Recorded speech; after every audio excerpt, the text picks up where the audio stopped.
I'm Aaron Spence. I'm the superintendent of Virginia Beach City Public Schools. This is the second in what will become a series of videos that we're going to be doing in order to communicate about things that are happening within the school division during this extended closure. Obviously, the big news is that yesterday the governor of Virginia announced that schools across the Commonwealth will be closed for the remainder of the school year. Now, I know that this is going to create a lot of questions and a lot of anxiety. And I want you to know, as the superintendent of schools, that we are here for you and that we understand and that I understand the very real fears that we're experiencing as a community. I know that there are out across social media teachers who are expressing their sadness about not being able to be with their students again, and students who are expressing their sadness about not being able to go to school. There's anger and frustration in our community about how could this be happening to us. All of these are legitimate and real fears, concerns, and anxieties. And I want you to know that both as superintendent and as a parent of 4 children in our school system, I am feeling many of those same feelings and experiencing many of those same anxieties.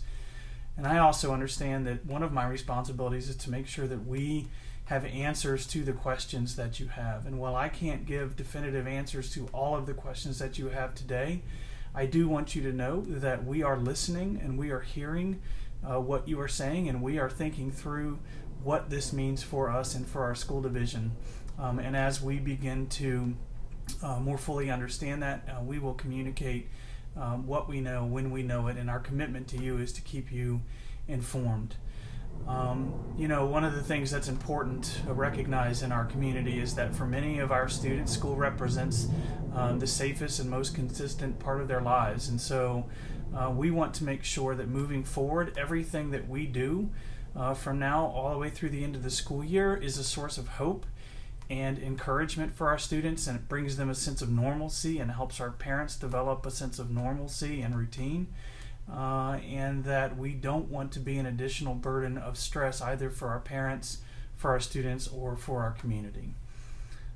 With that, I do know again that you have a lot of questions. One of the things we're going to try to do during this video series is answer some of the questions that we're getting. And so I have a few of those that I'm going to tackle today. So obviously, one of the big questions that we're getting is what's going to happen with milestone events, things like prom and ring dance and graduation, and all of those other events that are part of the normal cycle of spring in the schools. What I can tell you today is that one of the things we have to do is to follow the CDC guidance and the guidance from the governor of Virginia on gatherings, and that will inform some of the decisions that we have to make. We do want to try to make sure that some of these events will occur, even if they don't occur in the same way that they normally would. I know graduation is one that I've received a lot of emails and social media requests about, and I would say that that's several months away, and that this guidance and this whole situation can evolve between now and the middle of June. And so our commitment is to try to do something. We don't know exactly what that looks like yet, but please give us your patience and your understanding, and as we are able to firm up those decisions, we will let you know. I know many of you are anxious about what this means for your credits and for your coursework. Are you going to be able to complete the school year? Are you going to be able to move on to the next grade level? What does this mean for college applications and admissions? And so we're going to be getting information out about all of that. What I can tell you is that our state superintendent has indicated that we will have maximum flexibility both at the state and local level to make sure that our students are able to continue to learn and to grow and to move forward in their educational careers. For those of you with specific concerns about college admissions and credits and coursework, I would encourage you and remind all of you that in each of our schools, our counselors are holding office hours, and you can call them and they will be able to talk through what questions you have and try to provide you with the best answers we have today. I know one of the key questions right now is, okay, we're closed through the end of the school year.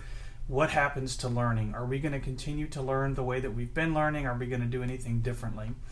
As we've talked about, the goal of instruction during this closure has not been to fully replicate the class period or the entire school day. Our primary goal has been to provide opportunities for students to make academic progress and to continue to learn and grow.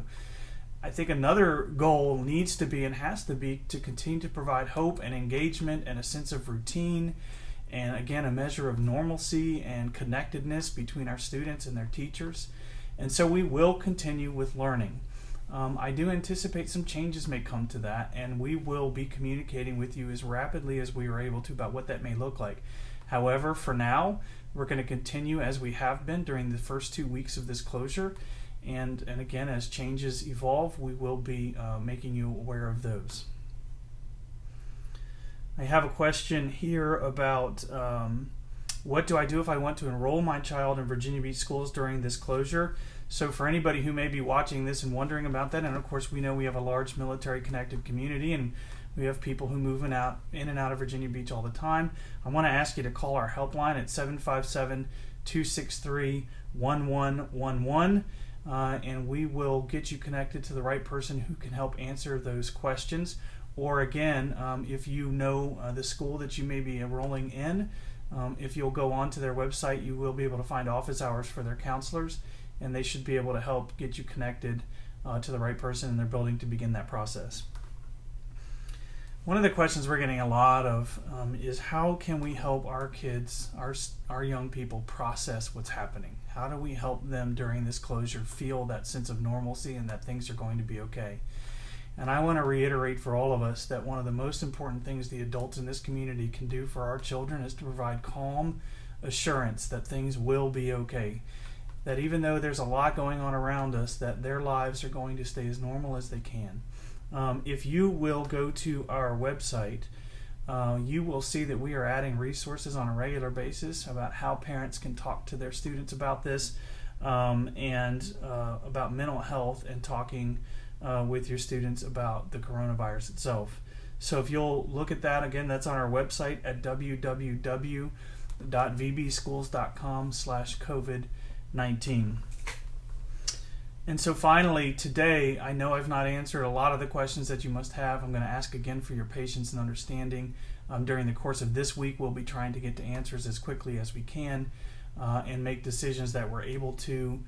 There may be some decisions we need to go to the state Department of Education for, and there may be some answers that our school board will need to take action on. And as soon as we're able to do all of those things, we're going to get that information to you. And so again, we do appreciate your patience and know that we hear your anxiety, we're feeling it, and we want to be responsive to your questions and your concerns, and we're going to be doing that as quickly as we can. I want to take a moment to thank again our teachers and our staff, our support staff, our leadership, our principals, the incredible central office team that's been working day and night to provide the resources that our community might need in order to continue learning. I want to thank our parents especially, and our students most especially, for your flexibility and your grace during this time. I have been overwhelmed by the positivity that I have seen both on social media and in the communications that I have had. The can-do spirit of this community is remarkable. I think it's something that we all recognized as we all talked about VB Strong and how we came together as a community. And I think this is yet another example of how we're going to rise together and come out on the other side of this crisis stronger than ever before. So we appreciate you, and we look forward to continuing to work with you and with your children, and we're going to do great things.